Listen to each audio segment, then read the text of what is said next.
Bagi bangsa ini. Shalom Bapak Ibu yang dikasihi Tuhan. Yahobu, senang sekali bisa bertemu dengan saudara sekalian Bapak Ibu yang hebat, yang penuh dengan kemenangan. Kita bersyukur melalui interaksi ini ada berkat-berkat yang kita bisa terima yang datangnya dari Tuhan. Yahobu buat masyarakat Pulau Nias, hari ini kita berbicara dengan penuh kuasa di dalam nama Tuhan. Dan tentunya saya dengan Bapak Pendeta Kurniawan Dharma Saputra yang akan menjadi narasumber kita pada saat ini. Shalom Bapak. Shalom, shalom. Ya. Tuh, anak muda nih, Pak Julius. Senang sekali bisa bertemu dengan Bapak hari ini. Amin. Sehat ya Pak ya? Sehat, sehat. Puji Baik, Tuhan. puji Tuhan. Perlu diketahui masyarakat Pulau Nias bahwa Bapak Pendeta Kurniawan adalah seorang hamba Tuhan dari Gereja Betel Indonesia, Jemaat Aberta di Kelapa Gading, dan beliau sudah menggembalakan kemudian banyak pekerjaan-pekerjaan Tuhan yang dikerjakan dan juga menjadi berkat bagi Pulau Nias ya Pak ya. Amin, amin. Ya Pak, baik, kita akan berdoa. Oke. Saya minta sebelum acara dimulain, ya saudara terkasih kita Julius berdoa untuk acara ini. Baik, mari kita berdoa. Bapak Surgawi, kami bersyukur pada saat ini Tuhan. Kami bersyukur karena Tuhan begitu baik bagi kami. Tuhan begitu memelihara kehidupan kami. Amin. Itu sebabnya tak ada alasan bagi kami untuk tidak berkata bahwa Tuhan itu baik, Tuhan Amin. Yesus baik, Amin. Engkau baik dalam segala waktu. Kami berdoa ya Tuhan, biar segenap pendengar siaran ini, video ini, channel ini, kami berdoa kiranya jamahan Tuhan menjangkau secara khusus buat masyarakat Pulau Nias yang kami cintai, yang kami rindukan. Kiranya damai sejahtera Tuhan boleh ada di sana. Kami berdoa Tuhan yang penuh kuasa, Amin. menolong dan memelihara. Begitu juga dengan hamba-Mu Bapak Pendeta Kurniawan yang akan menjadi narasumber kami, kerinduannya untuk Pulau Nias, visi dan misi yang Tuhan taruh di hatinya untuk Pulau Nias. Haleluya. Kiranya boleh Tuhan tunjukkan, berikan jalan yang terbaik supaya visi dan misi ini boleh terlaksana dengan baik. Dalam nama Yesus kami berdoa. Haleluya. Amin. Wah, menarik sekali ini Bapak. Haleluya. Bapak Pendeta bahwa menjangkau Pulau Nias dengan Injil. Amin. Bahwa memang firman Tuhan berkata Injil itu adalah kekuatan Allah, ya Pak ya. Dan kerinduan Bapak yang begitu luar biasa tentang yang namanya Pulau Nias menginjil demi untuk keselamatan jiwa-jiwa, itu sudah terbukti dari tahun 2004 kalau tidak salah. Ya, Bapak sudah betul terjun sekali. di Nias. Haleluya. Nah, itu bagaimana ini Pak? Ya, jadi sebelum kita masuk nih ke Ya. dalam Pulau Nias, ya memang saya memang entah bagaimana waktu pertama kali gereja kita berdiri 2004, Baik. tidak lama kemudian terjadilah gempa bumi yang dahsyat dan luar biasa, serta juga ada tsunami yang terjadi di Pulau Nias dan sekitaran. Ya. Nah, memang secara bukan tidak sengaja dan bukan tidak kebetulan, memang Tuhan rindu agar saya bisa melayani di sana. Itu juga karena kasih anugerah dan kemurahan Tuhan yang lebih daripada hidup.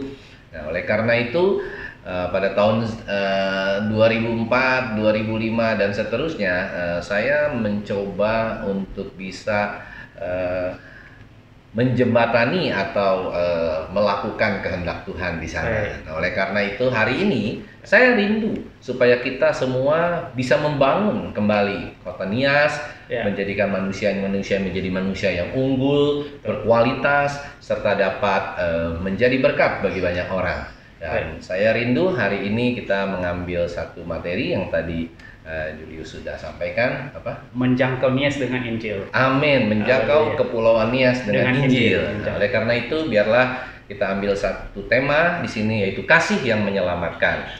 Oke, yang pertama kita buka 2 Petrus pasal 3 ayat ke-9. Nah, nanti mungkin Julius boleh bacakan. Ya. 2 Petrus pasal 3 ini bisa dibacakan. 2 Petrus pasal 3 ayat yang ke-9.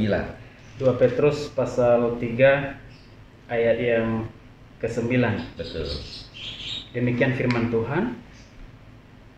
Tuhan tidak lalai menepati janjinya, Amin. sekalipun ada orang yang menganggapnya sebagai kelalaian, tetapi ia sabar terhadap kamu. Amin. Karena ia mengkehendaki supaya jangan ada yang binasa, melainkan supaya semua orang berbalik dan bertobat. Haleluya. Haleluya. Untuk itulah kita melihat bahwa tanggung jawab memberitakan Injil kepada seluruh makhluk, apalagi manusia, itu adalah perintah yang diterima langsung oleh ke-11 murid Yesus, Amin. oleh Yesus sendiri. Betul. Jadi juga ini diteruskan kepada kita sekarang ini, kepada orang-orang percaya dan gereja hari ini, supaya tidak banyak orang binasa, dan kemungkinan besar tidak ada seorang pun binasa. Ya. Oleh karena itu Markus pasal 16 ayat 15 juga dikatakan, pergilah ke seluruh dunia, beritakanlah Injil kepada segala makhluk. Ya. Nah, oleh karena itu siapa yang percaya dan dibaptis ya rindu untuk diselamatkan. Tetapi siapa yang tidak percaya akan dihukum. Kata kepada segala makhluk menunjukkan bahwa Injil memang harus diberitakan kepada semua orang. Betul. Bukan hanya kepada orang Kristen dan bukan hanya kepada sekumpulan orang saja. Nah, saya rindu bahwa kenapa hal ini kita rindu terjadi juga di Pulau Nias, karena memang Kepulauan Nias ini adalah satu kepulauan yang memang notabene awalnya adalah kepulauan yang benar-benar didominasi oleh kekristenan. Betul. Nah, saya rindu kekristenan di tempat ini bisa lebih berkembang lagi dan memberitakan banyak orang-orang yang sudah punya potensi, anak-anak muda di Nias. Kita rindu untuk bisa dididik, Ya. bisa mempunyai knowledge base yang cukup mumpuni untuk keteologian, nah, sehingga mereka bisa membawa banyak jiwa dan menjadi kebanggaan Amin. bagi orang-orang Nias. Betul. Saya rindu seperti yang saya tahu ini Kak Julius nih ya kan. Saya panggil Kak karena sekarang juga sebentar lagi dia akan melangsungkan pernikahannya. Nanti kalau Bapak Ibu Saudara melihat YouTube ini, silakan datang juga ke tempatnya. Nah, kalau kita melihat ini adalah salah satu role model Kak Julius ini. Kenapa role model? Karena dia hamba Tuhan ini juga ada di Jakarta, bisa berkualitas, bisa melayani Tuhan, juga mungkin bisa berkarir di Jakarta. Ini salah satu contoh. Kenapa saya juga rindu, masih banyak potensi. Dan memang kalau ditanya kenapa Pulau Nias, karena Tuhan memang taruhkan hatinya di Pulau Nias kepada saya. Mungkin untuk gembala atau pendeta lain berbeda ya, tapi memang saya ditaruhkan. Nah, saudara yang terkasih, memang di dalam memberitakan Injil kita di Pulau Nias, dimanapun, memang mungkin ada orang-orang yang juga yang menolak atau bahkan memusuhi. Seringkali itu terjadi, dan bukan memang merupakan suatu hal yang gampang, sekalipun memang mayoritas Kepulauan Nias adalah orang-orang Kristen. Tetapi Injil itu harus tetap diberitakan, baik atau tidak baik, waktunya. Betul. Selalu harus diberitakan, dan seiring dengan semangat tersebut, maka keinginan untuk memberitakan Injil itu harus kita lakukan, sekalipun orang berbuat jahat, sekalipun kita tidak diterima. Akan tetapi hal yang paling indah adalah ketika Alkitab dengan sangat jelas menetapkan bagaimana kita harus punya belas kasihan terhadap mereka, karena jiwa mereka yang kita butuhkan lewat pengorbanan kita, lewat pengorbanan Kristus di atas kayu salib, lewat segala sesuatu yang kita bisa perjuangkan untuk Kepulauan Nias. Saya sangat rindu, apalagi nanti suatu saat di Jakarta kita akan berkumpul bersama-sama, kita bisa berdoa, kita bisa bersinergi, kekuatan-kekuatan yang selalu baru, sehingga nanti ada cikal bakal kita ke Pulau Nias berbarengan, sehingga kita bisa bangun di sana sekolah teologinya atau apapun itu gitu. Nah, jadi sangat jelas dengan materi yang pertama. Mungkin nanti ada beberapa pertanyaan, apa-apa saja gitu kan yang mungkin Kak Julius ini bisa tanyakan ke saya. Ini mungkin serial pertama ya. Kita singkat, tidak terlalu panjang. Silakan. Baik, menarik sekali sharing yang disampaikan oleh Bapak Pendeta tadi. Bahwa memang dia punya kerinduan yang begitu dalam untuk Pulau Nias. Betul. Dan ini berbicara soal Injil, Pak. Ya. Penginjilan. ketika kita berbicara soal penginjilan, sebenarnya ini adalah Injil itu sendiri itu tidak hanya diberikan kepada orang-orang yang sudah jadi Kristen. Betul. Ada orang yang Kristen sejak lahir tapi belum tentu selamat. Betul. Ya. Ada orang yang istilahnya modal KTP aja. Betul. Nah, jadi jangkauan kita tidak hanya orang yang sudah diselamatkan dalam Tuhan, tetapi Injil itu berbicara soal siapapun, terbuka buat semua makhluk seperti itu, Pak. Betul. Ya. Nah, masyarakat Polonias yang dikasihi Tuhan, mari dengan penuh sukacita menyambut dan melihat misi dan visi serta tujuan-tujuan goals ke depan yang akan dicapai, dan tentu ini menjadi harapan kita untuk kita bawa dalam doa kita supaya bisa tercapai, Pak. Amin. Amin. Amin.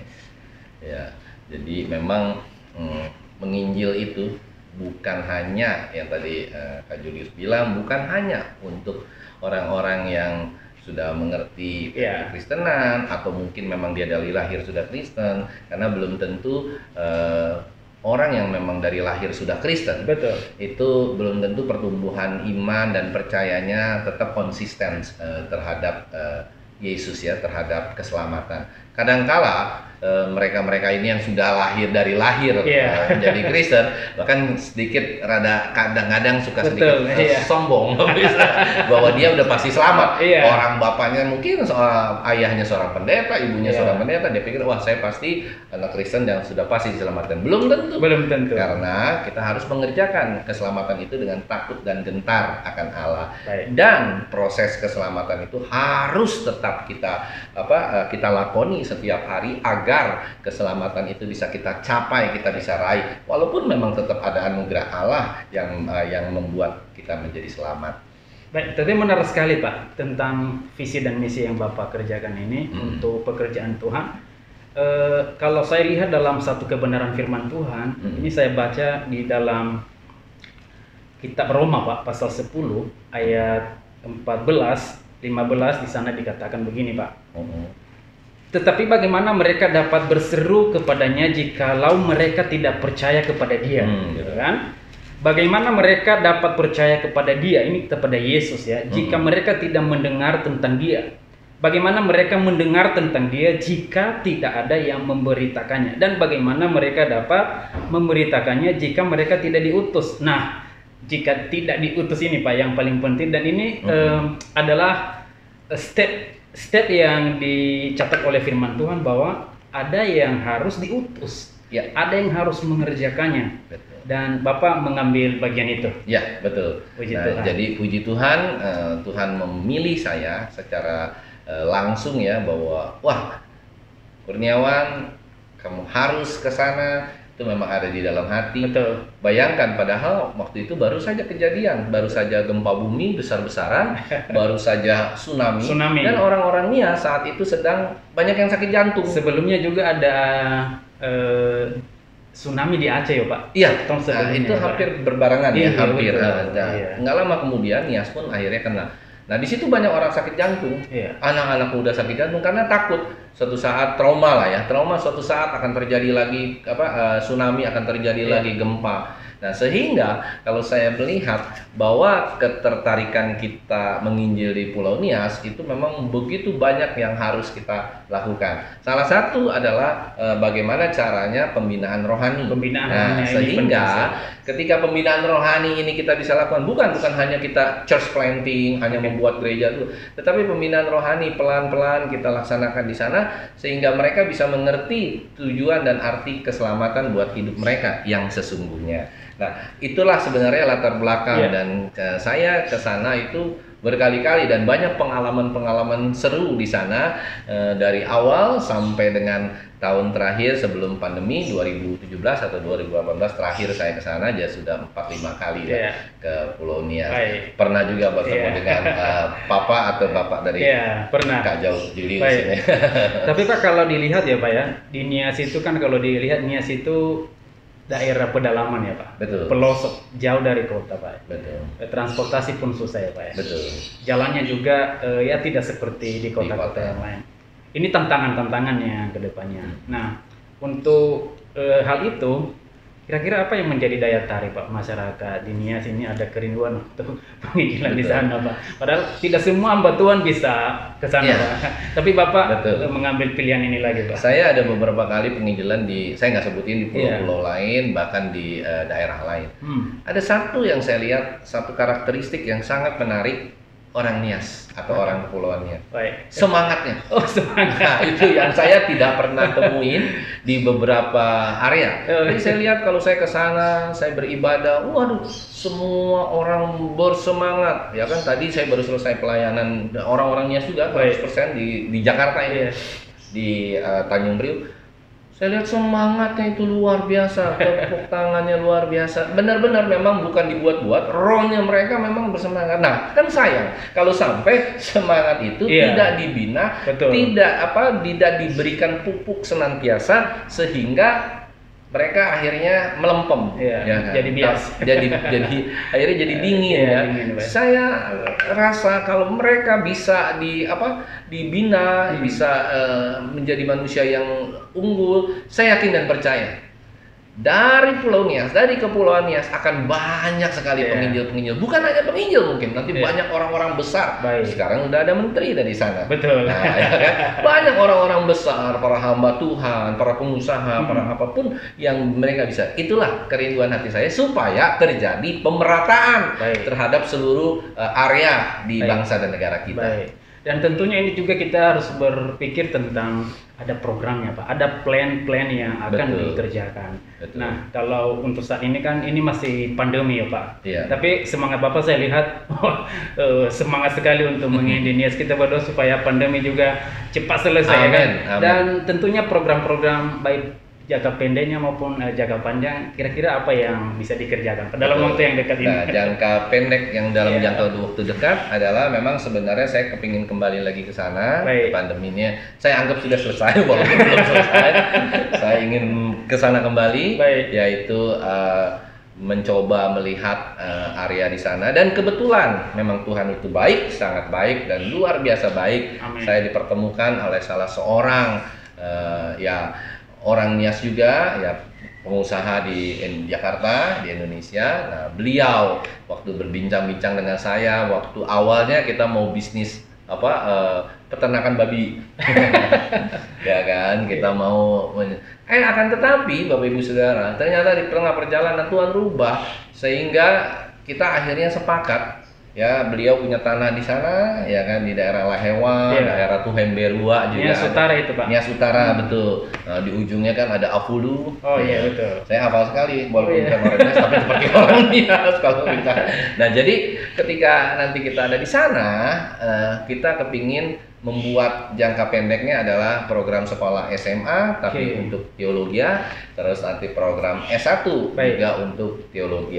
Nah, di samping itu kita juga tidak hanya membuat sekolah di sana, tapi memberdayakan sumber daya manusia di sana sehingga mereka bisa bekerja untuk peternakan babi mereka bisa bekerja untuk perkebunan jagung yang saat ini juga sedang bagus di sana, sedang populer. Nah, sehingga ini satu komunitas yang akan bisa berkembang dengan luar biasa, dan setelah itu mereka harus ke tempat lain menginjil seperti tadi, memberitakan banyak memberitakan firman Tuhan kepada banyak orang. Luar biasa sekali.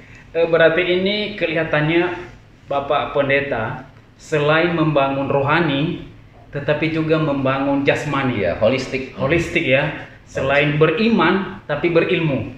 Dipersiapkan dari segi kerohanian, dibangun dulu karena memang ini dasarnya Pak. Kalau kerohaniannya bobrok, tidak bagus, maka yang lain itu juga akan mengikuti. Karena firman Tuhan berkata, carilah dahulu kerajaan Allah dan kebenarannya, semuanya itu ditambahkan. Dan menarik sekali Pak. Saya secara pribadi sebagai putra Nias sangat menyambut program ini. Namun siapa aja yang bisa terlibat dalam pelayanan Bapak? Apakah juga ini bisa diajak selain putra Nias? Apakah ada orang-orang yang selain suku Nias juga? Yang pertama mungkin memang karena ini lebih fokus ke Pulau Nias, memang banyak yang nanti kalau Bapak Ibu Saudara mendengar siaran ini, mari kita berkumpul bersama-sama. Mungkin kita awalnya kita bersekutuan dulu, kita berdoa bersama-sama, bisa memakai tempat di gereja kami, di Gereja Bethel Indonesia ABRK Ministry. Nanti Tetapi tidak menutup hanya orang-orang Nias. Betul. Ada orang-orang seputaran Nias, ada orang Sumatera Barat, ada orang Sumatera Utara, ada orang Jakarta juga boleh ya, para pengusaha yang berminat atau siapapun yang punya hati untuk dapat menjadikan satu kepulauan ini menjadi punya momentum yang luar biasa untuk menggebrak Indonesia, untuk menggebrak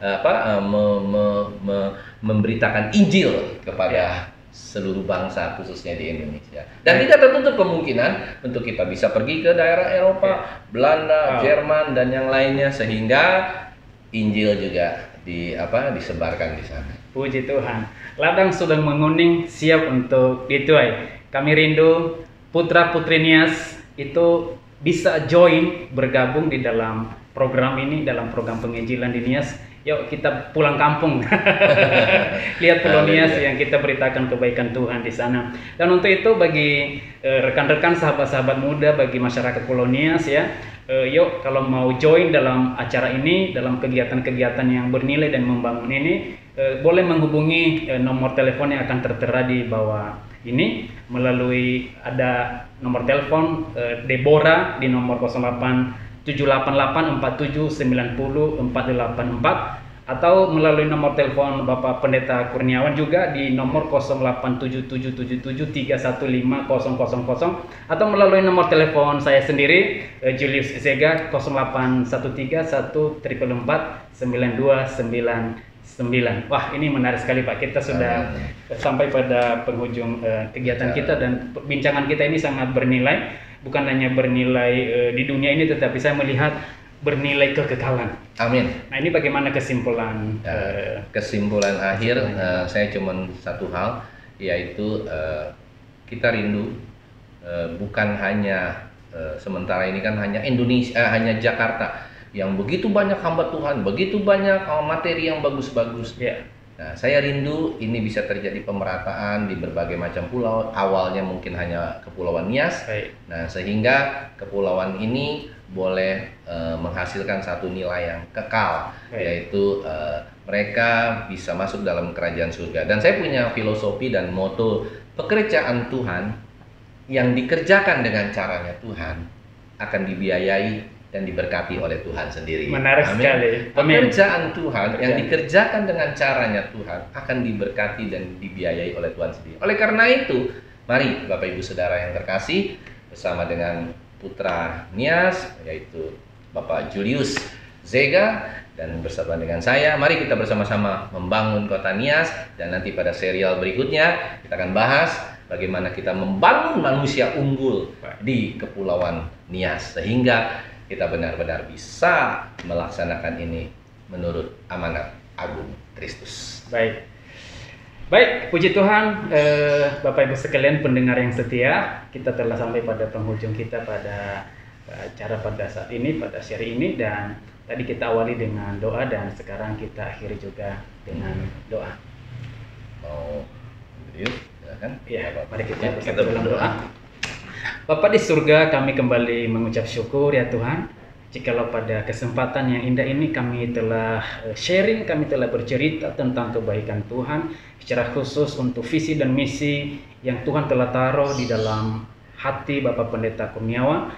Tuhan Yesus, biarlah visi dan misi ini boleh diimplementasikan di tengah-tengah masyarakat Kepulauan Nias. Amin. Untuk menjadi berkat bagi Kepulauan Nias dan juga Indonesia. Dan ada banyak cerita yang kami bicarakan, ada banyak hal-hal yang membangun yang kami bicarakan. Tuhan, kami serahkan di tangan-Mu, kiranya Engkau yang memberi kekuatan. Sehebat apapun kami, tanpa Tuhan kami tidak mampu apapun. Sebab itu kami rindu Tuhan memberikan pertolongan, memberikan petunjuk supaya kami melangkah sesuai dengan yang Tuhan kehendaki. Terima kasih Bapa di surga, terpuji nama-Mu. Di dalam nama Yesus kami berdoa. Haleluya.